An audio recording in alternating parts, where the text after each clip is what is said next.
Hello, I'm Lyra, Mr.Drowsy's assistant. I know you've missed your colorful dreams, and now you're here. Mr. Drowsy missed you too, and as always, he's waiting to read you a story in that calm, expressionless voice of his. Now, take a deep breath. I'll count down from 5. With each number, let your body soften and your thoughts drift away. 5, 4, 3, 2, 1.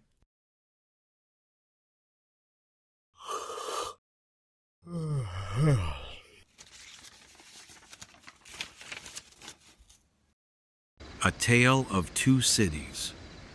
A Story of the French Revolution by Charles Dickens. Book the 3rd. The Track of a Storm. Chapter 10. I, Alexandre Manette, unfortunate physician, native of Beauvais, and afterwards resident in Paris, write this melancholy paper in my doleful cell in the Bastille during the last month of the year 1767. I write it at stolen intervals, under every difficulty. I design to secrete it in the wall of the chimney, where I have slowly and laboriously made a place of concealment for it. Some pitying hand may find it there, when I and my sorrows are dust. These words are formed by the rusty iron point with which I write with difficulty in scrapings of soot and charcoal from the chimney, mixed with blood in the last month of the 10th year of my captivity. Hope has quite departed from my breast.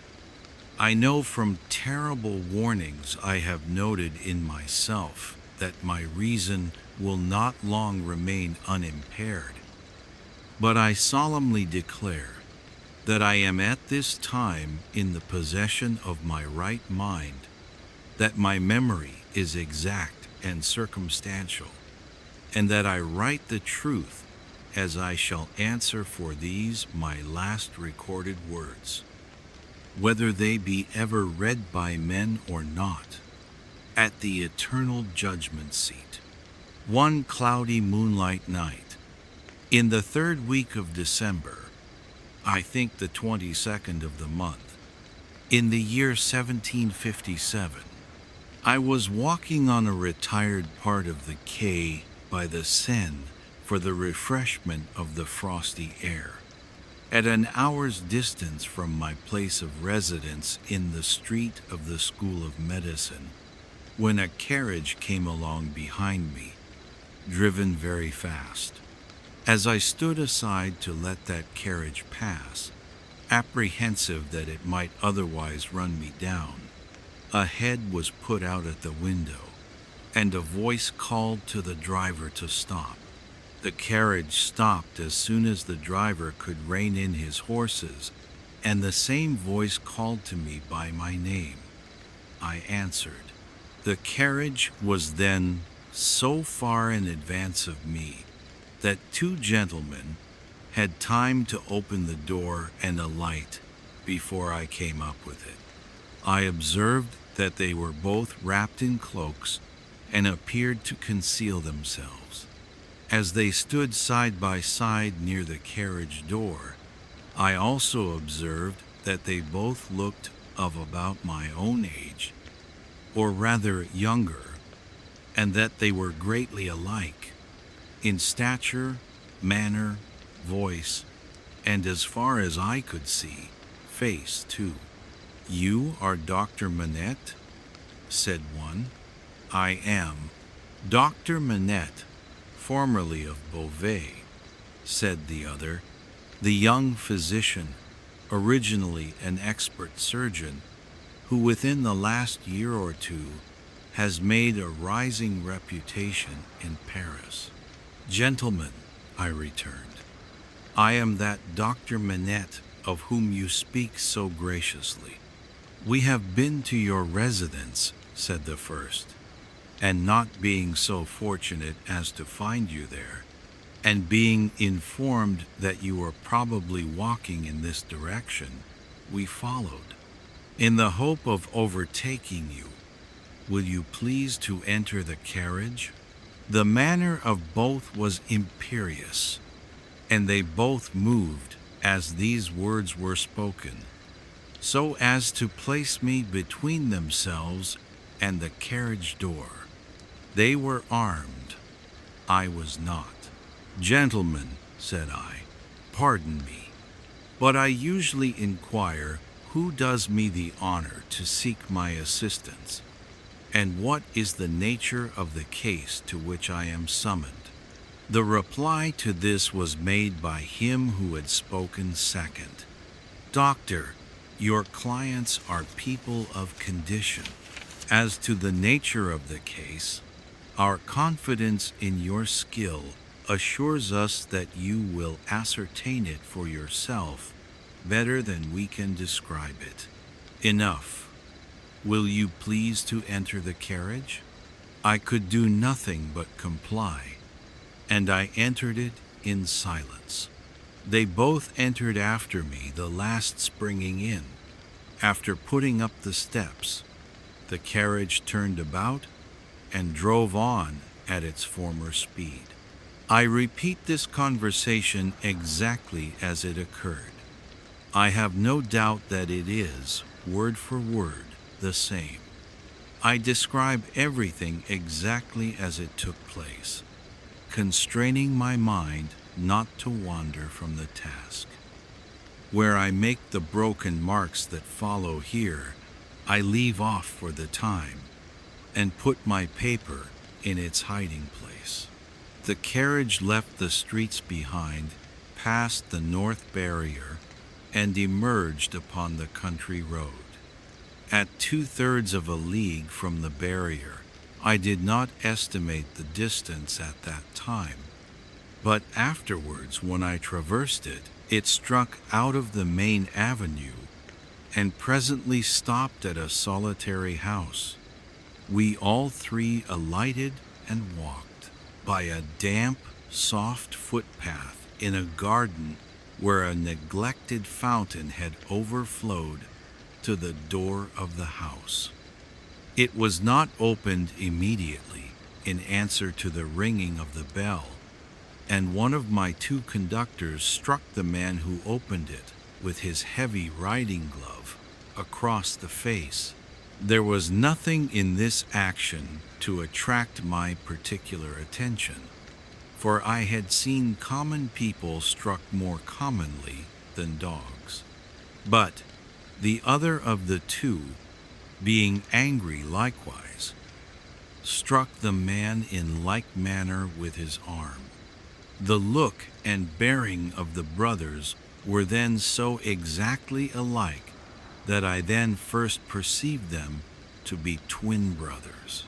From the time of our alighting at the outer gate, which we found locked, and which one of the brothers had opened to admit us, and had relocked, I had heard cries proceeding from an upper chamber. I was conducted to this chamber straight, the cries growing louder as we ascended the stairs, and I found a patient in a high fever of the brain, lying on a bed. The patient was a woman of great beauty and young, assuredly not much past 20. Her hair was torn and ragged, and her arms were bound to her sides with sashes and handkerchiefs. I noticed that these bonds were all portions of a gentleman's dress. On one of them, which was a fringed scarf for a dress of ceremony, I saw the armorial bearings of a noble and the letter E. I saw this within the first minute of my contemplation of the patient, for, in her restless strivings, She had turned over on her face, on the edge of the bed, had drawn the end of the scarf into her mouth, and was in danger of suffocation. My first act was to put out my hand to relieve her breathing, and in moving the scarf aside, the embroidery in the corner caught my sight. I turned her gently over, placed my hands upon her breast to calm her and keep her down, and looked into her face. Her eyes were dilated and wild, and she constantly uttered piercing shrieks and repeated the words, "My husband, my father, and my brother," and then counted up to 12 and said, "Hush." For an instant, and no more, she would pause to listen, and then the piercing shrieks would begin again, and she would repeat the cry, "My husband, my father, and my brother," and would count up to 12 and say, "Hush." There was no variation in the order or the manner. There was no cessation, but the regular moment's pause in the utterance of these sounds. "How long," I asked, "has this lasted?" To distinguish the brothers, I will call them the elder and the younger. By the elder, I mean him who exercised the most authority. It was the elder who replied, "Since about this hour last night, she has a husband, a father, and a brother?" "A brother. I do not address her brother." He answered with great contempt, "No." "She has some recent association with the number 12? The younger brother impatiently rejoined, "With 12 o'clock? See, gentlemen," said I, still keeping my hands upon her breast, "how useless I am, as you have brought me. If I had known what I was coming to see, I could have come provided. As it is, time must be lost. There are no medicines to be obtained in this lonely place." The elder brother looked to the younger, who said haughtily, "There is a case of medicines here," and brought it from a closet and put it on the table. I opened some of the bottles, smelt them, and put the stoppers to my lips. If I had wanted to use anything save narcotic medicines that were poisons in themselves, I would not have administered any of those. "Do you doubt them?" asked the younger brother. "You see, monsieur, I am going to use them," I replied, and said no more. I made the patient swallow with great difficulty, and after many efforts, the dose that I desired to give. As I intended to repeat it after a while, and as it was necessary to watch its influence, I then sat down by the side of the bed. There was a timid and suppressed woman in attendance, wife of the man downstairs, who had retreated into a corner. The house was damp and decayed, indifferently furnished evidently, recently occupied and temporarily used. Some thick old hangings had been nailed up before the windows to deaden the sound of the shrieks. They continued to be uttered in their regular succession, with the cry, "My husband, my father, and my brother," the counting up to 12, and "Hush."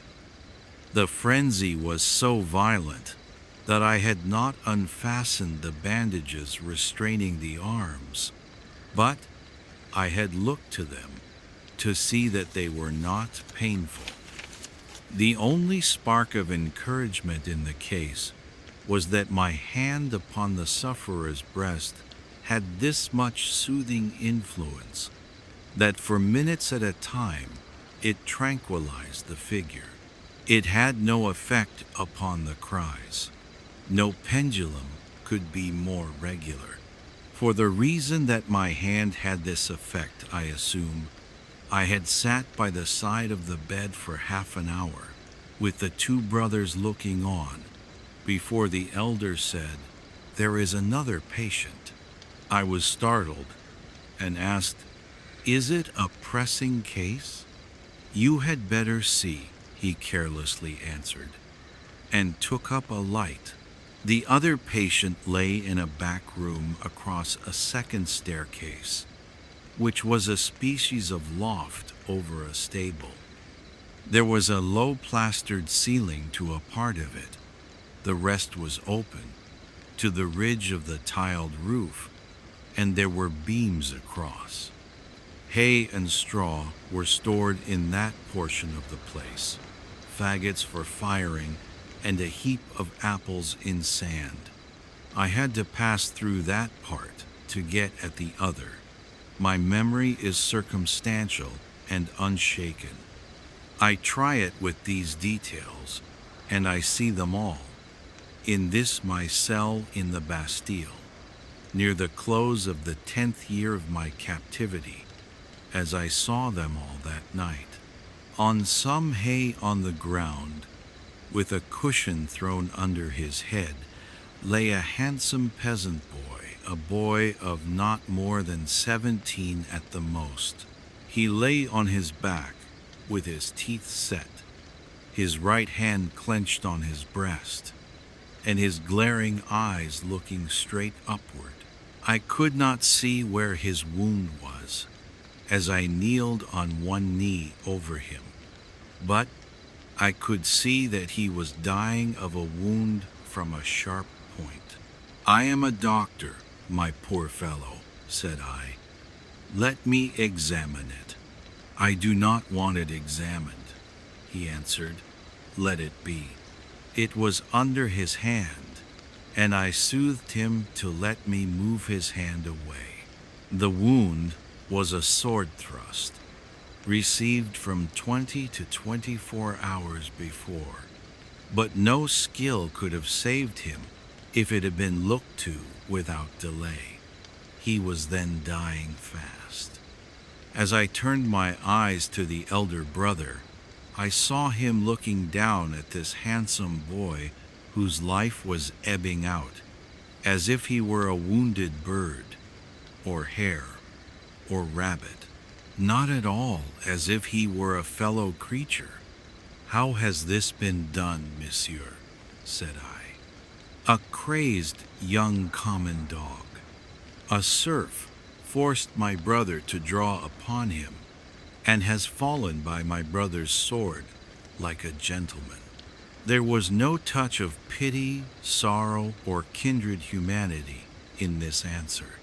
The speaker seemed to acknowledge that it was inconvenient to have that different order of creature dying there, and that it would have been better if he had died in the usual obscure routine of his vermin kind.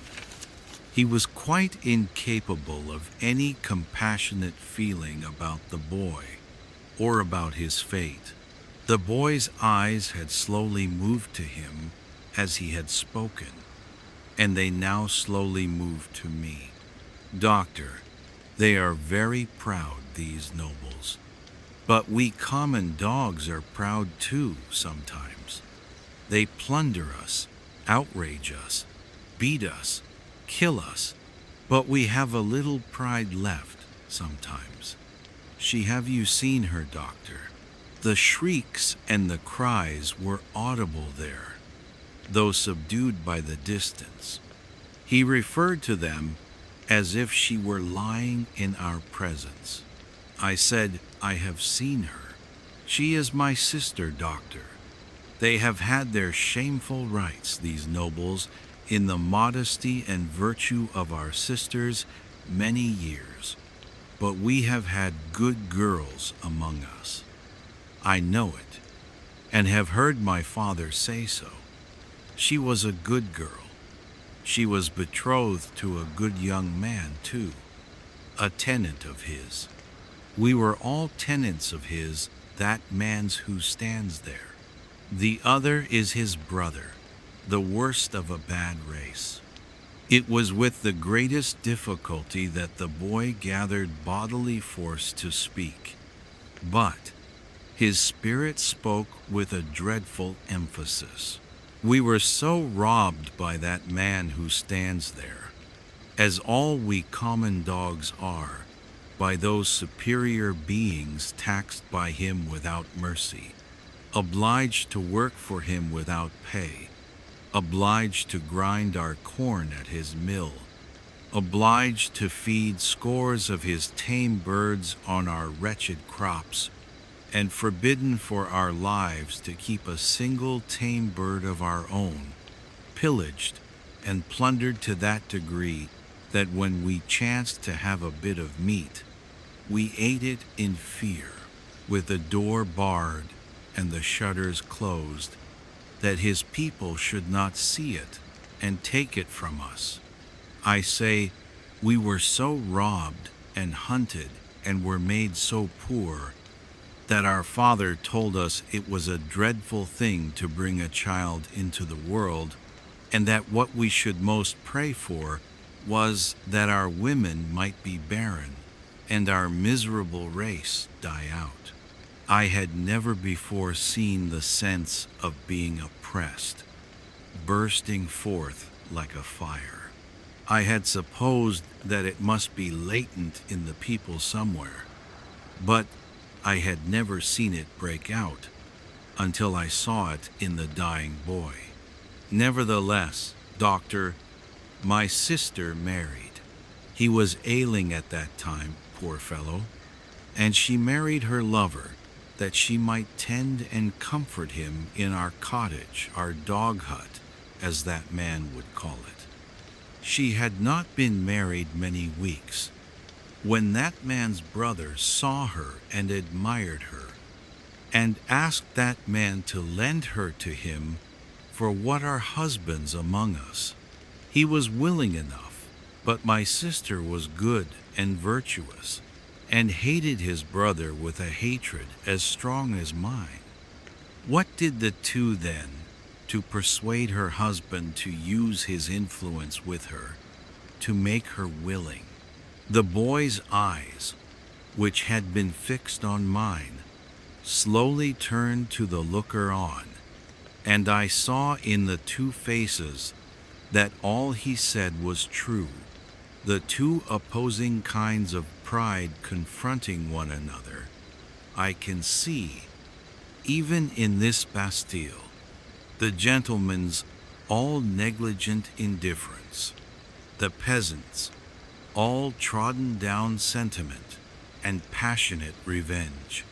You know, Doctor, that it is among the rights of these nobles to harness us common dogs to carts and drive us. They so harnessed him and drove him. You know that it is among their rights to keep us in their grounds all night, quieting the frogs, in order that their noble sleep may not be disturbed. They kept him out in the unwholesome mists at night, and ordered him back into his harness in the day. But he was not persuaded. No, taken out of harness one day at noon, to feed, if he could find food, he sobbed 12 times, once for every stroke of the bell, and died on her bosom.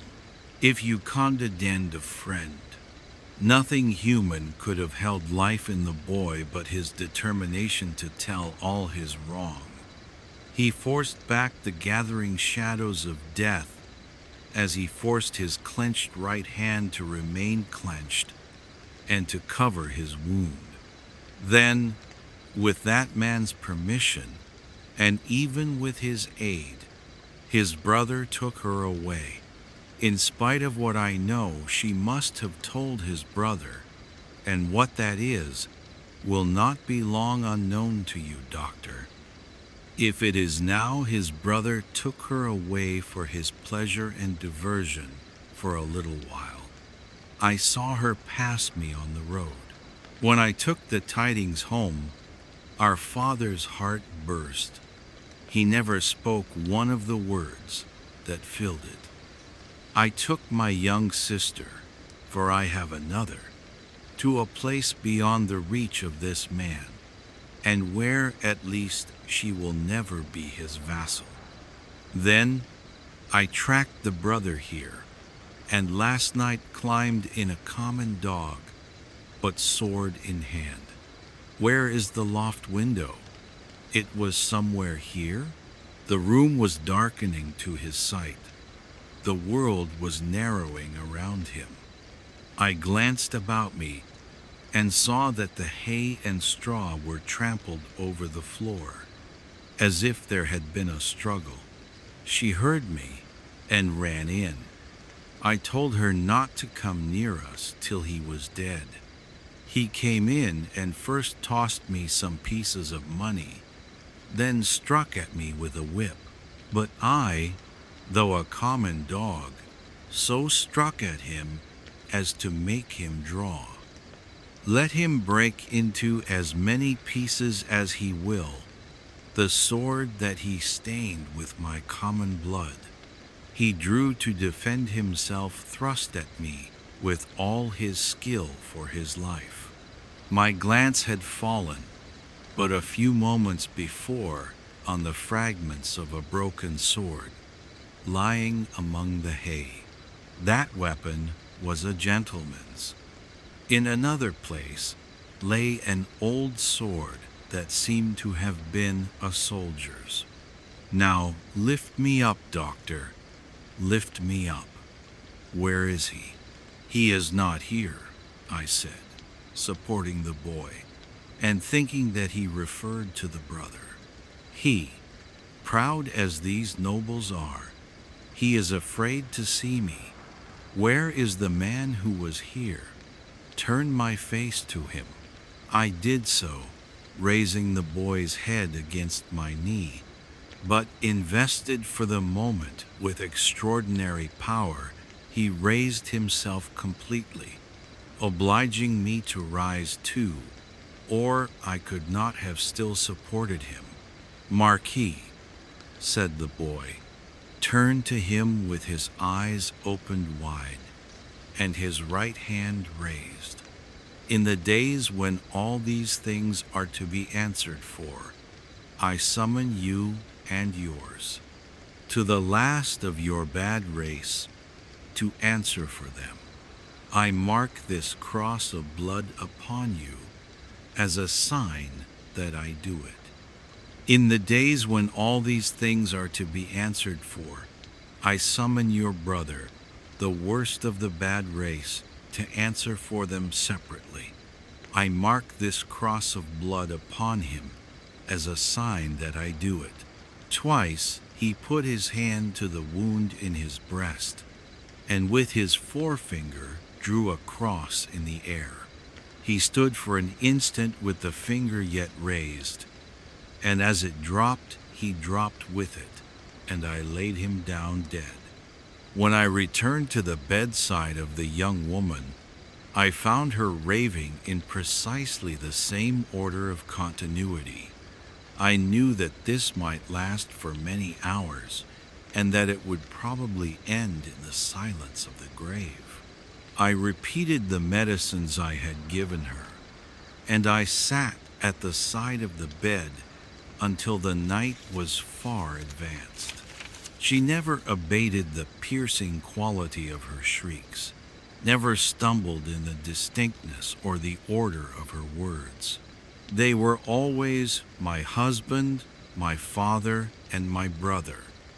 1, 2, 3, 4, 5, 6, 7, 8, 9, 10, 11, 12.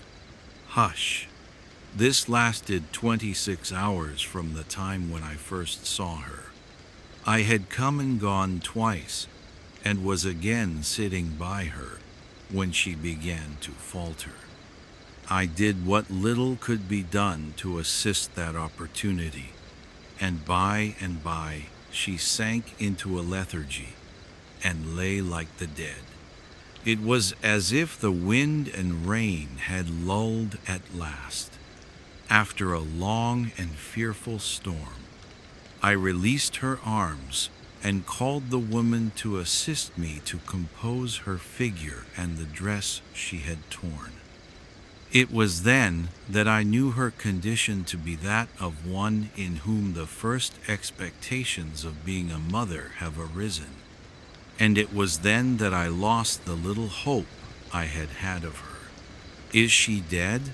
asked the Marquis, whom I will still describe as the elder brother, coming booted into the room from his horse. "Not dead," said I, "but like to die." "What strength there is in these common bodies," he said, looking down at her with some curiosity. "There is prodigious strength," I answered him, "in sorrow and despair." He first laughed at my words and then frowned at them. He moved a chair with his foot near to mine, ordered the woman away, and said in a subdued voice, "Doctor, finding my brother in this difficulty with these hinds, I recommended that your aid should be invited.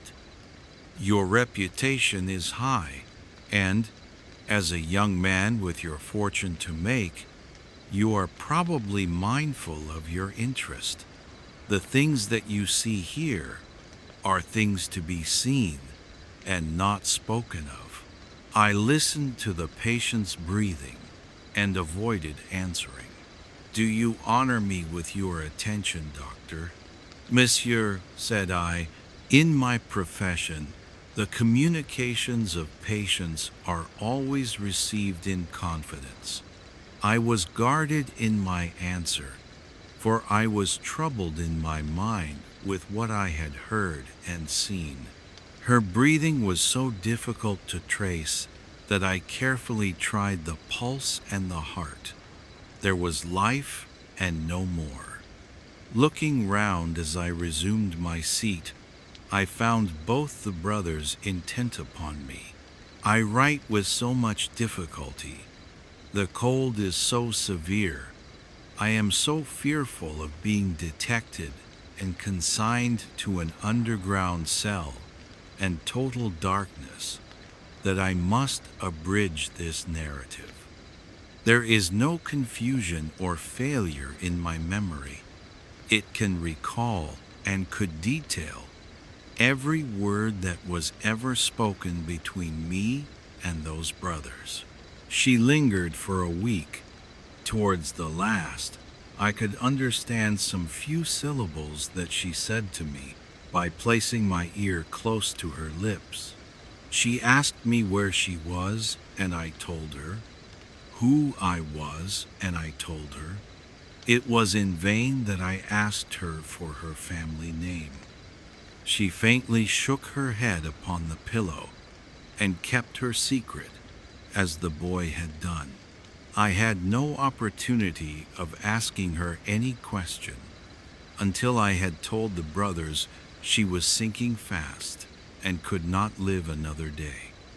Until then, though no one was ever presented to her consciousness save the woman and myself, one or other of them had always jealously sat behind the curtain at the head of the bed when I was there. But when it came to that, they seemed careless what communication I might hold with her, as if the thought passed through my mind, I were dying too. I always observed that their pride bitterly resented the younger brothers, as I call him, having crossed swords with a peasant, and that peasant a boy. The only consideration that appeared to affect the mind of either of them was the consideration that this was highly degrading to the family and was ridiculous. As often as I caught the younger brother's eyes, their expression reminded me that he disliked me deeply, for knowing what I knew from the boy, he was smoother and more polite to me than the elder. But I saw this. I also saw that I was an encumbrance in the mind of the elder, too. My patient died 2 hours before midnight at a time, by my watch, answering almost to the minute when I had first seen her. I was alone with her when her forlorn young head drooped gently on one side, and all her earthly wrongs and sorrows ended. The brothers were waiting in a room downstairs, impatient to ride away. I had heard them, alone at the bedside, striking their boots with their riding whips and loitering up and down. "At last she is dead?" said the elder when I went in. "She is dead," said I. "I congratulate you, my brother," were his words as he turned round. He had before offered me money, which I had postponed taking. He now gave me a rouleau of gold. I took it from his hand, but laid it on the table. I had considered the question, and had resolved to accept nothing. "Pray excuse me," said I. "Under the circumstances, no." They exchanged looks, but bent their heads to me as I bent mine to them, and we parted without another word on either side. I am weary, weary, weary, worn down by misery. I cannot read what I have written with this gaunt hand. Early in the morning, the rouleau of gold was left at my door in a little box, with my name on the outside. From the first, I had anxiously considered what I ought to do. I decided, that day, to write privately to the minister, stating the nature of the 2 cases to which I had been summoned, and the place to which I had gone, in effect, stating all the circumstances. I knew what court influence was, and what the immunities of the nobles were, and I expected that the matter would never be heard of. But I wished to relieve my own mind. I had kept the matter a profound secret, even from my wife, and this too I resolved to state in my letter. I had no apprehension whatever of my real danger, but I was conscious that there might be danger for others, if others were compromised by possessing the knowledge that I possessed. I was much engaged that day, and could not complete my letter that night. I rose long before my usual time next morning to finish it. It was the last day of the year. The letter was lying before me just completed, when I was told that a lady waited, who wished to see me. I am growing more and more unequal to the task I have set myself. It is so cold, so dark, my senses are so benumbed, and the gloom upon me is so dreadful. The lady was young, engaging, and handsome, but not marked for long life. She was in great agitation. She presented herself to me as the wife of the Marquis Street Evremond.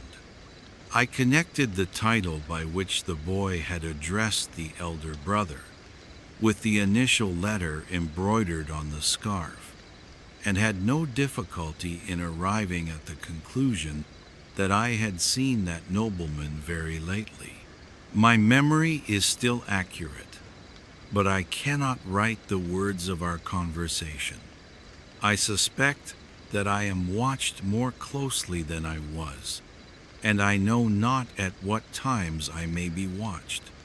She had in part suspected, and in part discovered, the main facts of the cruel story, of her husband's share in it, and my being resorted to. She did not know that the girl was dead.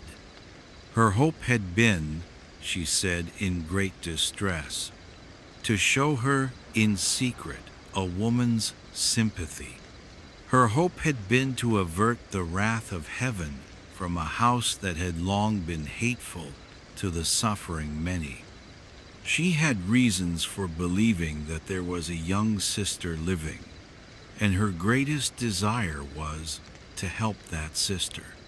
I could tell her nothing but that there was such a sister. Beyond that, I knew nothing. Her inducement to come to me, relying on my confidence, had been the hope that I could tell her the name and place of abode, whereas, to this wretched hour, I am ignorant of both. These scraps of paper fail me. One was taken from me with a warning yesterday. I must finish my record today. She was a good, compassionate lady, and not happy in her marriage. How could she be? The brother distrusted and disliked her, and his influence was all opposed to her. She stood in dread of him, and in dread of her husband too. When I handed her down to the door, there was a child, a pretty boy from 2 to 3 years old, in her carriage. For his sake, doctor, she said, pointing to him in tears, I would do all I can to make what poor amends I can. He will never prosper in his inheritance otherwise. I have a presentiment that if no other innocent atonement is made for this, it will one day be required of him. What I have left to call my own, it is little beyond the worth of a few jewels. I will make it the first charge of his life to bestow, with the compassion and lamenting of his dead mother, on this injured family, if the sister can be discovered. She kissed the boy and said, caressing him, It is for thine own dear sake. Thou wilt be faithful, little Charles? The child answered her bravely, Yes. I kissed her hand, and she took him in her arms, and went away caressing him. I never saw her more. As she had mentioned her husband's name in the faith that I knew it, I added no mention of it to my letter. I sealed my letter, and, not trusting it out of my own hands, delivered it myself that day. That night, the last night of the year, towards 9 o'clock, a man in a black dress rang at my gate, demanded to see me, and softly followed my servant, Ernest Defarge, a youth, upstairs. When my servant came into the room where I sat with my wife, oh, my wife, beloved of my heart, my fair young English wife, we saw the man, who was supposed to be at the gate, standing silent behind him. An urgent case in the Rue Street Honoré, he said. It would not detain me. He had a coach in waiting. It brought me here. It brought me to my grave. When I was clear of the house, a black muffler was drawn tightly over my mouth from behind, and my arms were pinioned. The two brothers crossed the road from a dark corner and identified me with a single gesture. The Marquis took from his pocket the letter I had written, showed it me, burnt it in the light of a lantern that was held, and extinguished the ashes with his foot. Not a word was spoken. I was brought here. I was brought to my living grave. If it had pleased God to put it in the hard heart of either of the brothers, in all these frightful years, to grant me any tidings of my dearest wife, so much as to let me know by a word, whether alive or dead, I might have thought that he had not quite abandoned them. But now I believe that the mark of the Red Cross is fatal to them. and that they have no part in his mercies. And them and their descendants, to the last of their race, I, Alexandra Manette, unhappy prisoner, do this last night of the year 1767, in my unbearable agony, denounce to the times when all these things shall be answered for. I denounce them to heaven and to earth. A terrible sound arose when the reading of this document was done, a sound of craving and eagerness that had nothing articulate in it but blood. The narrative called up the most revengeful passions of the time, and there was not a head in the nation but must have dropped before it. Little need, in presence of that tribunal and that auditory, to show how the Defarges had not made the paper public, with the other captured Bastille memorials borne in procession, and had kept it, biding their time. Little need to show that this detested family name had long been anathematized by Saint Antoine and was wrought into the fatal register. The man never trod ground whose virtues and services would have sustained him in that place that day against such denunciation.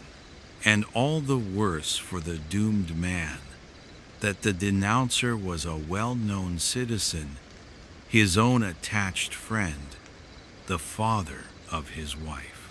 One of the frenzied aspirations of the populace was for imitations of the questionable public virtues of antiquity, and for sacrifices and self-immolations on the people's altar.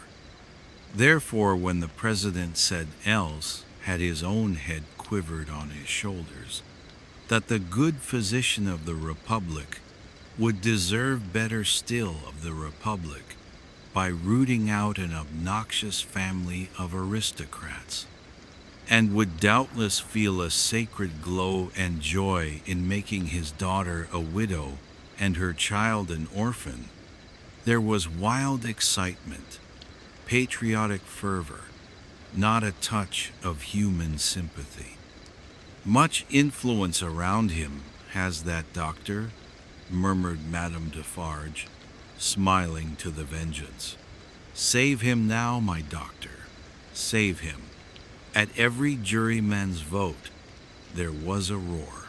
Another and another. Roar and roar. Unanimously voted. At heart and by descent an aristocrat, an enemy of the Republic, a notorious oppressor of the people, back to the conciergerie, and death within 24 hours.